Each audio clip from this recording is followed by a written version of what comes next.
Hello mga katiktik, sa mga nagtatanong po kung paano daw po mag-download po ng video po na galing sa Facebook. So ngayon mga katiktik, sundan nyo lang po ito at ituturo ko sa inyo, okay? Okay, so halimbawa nandito na po tayo sa ating mga Facebook po, no? Punta lang po tayo dito. Ayan. Tapos, so halimbawa ito rin yung video po na gusto po natin.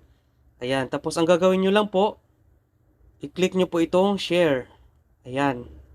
Pagkatapos, i-click nyo po itong copy link. Ayan. Okay, so nakopy link na po natin. Punta lang po tayo sa ating Google Chrome or sa Chrome. Ayan. Okay. So dito naman po, ipi-paste po natin dito. Ayan, copy paste. Ayan, paste. Tapos, i-click lang po natin. Okay, no? So magiging ganito na po siya. Ayan. Okay, pagkatapos po, i-click na lang po natin ito dito. Tapos, kailangan nyo po ay ito. Itong parang pen na to.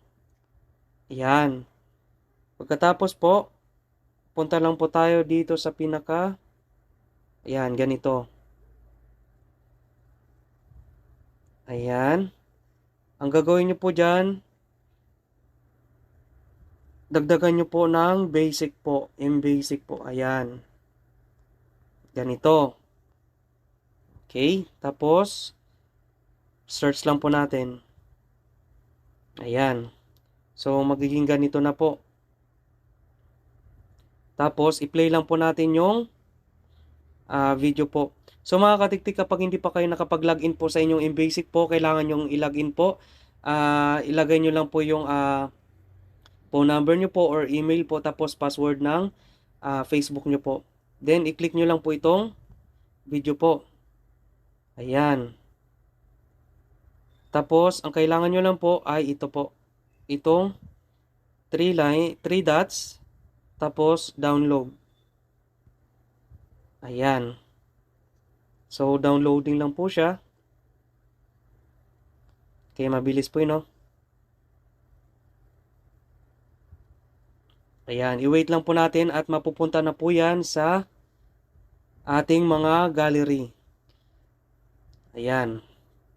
So, ano to prepared lang po ito mga katiktik sa mga gustong magbigay reaction po. Ayan, so punta lang po tayo sa ating gallery po. Tapos, okay, kung mapapansin nyo po, nandito na po no? Example lang naman po ito mga katiktik. Ayan.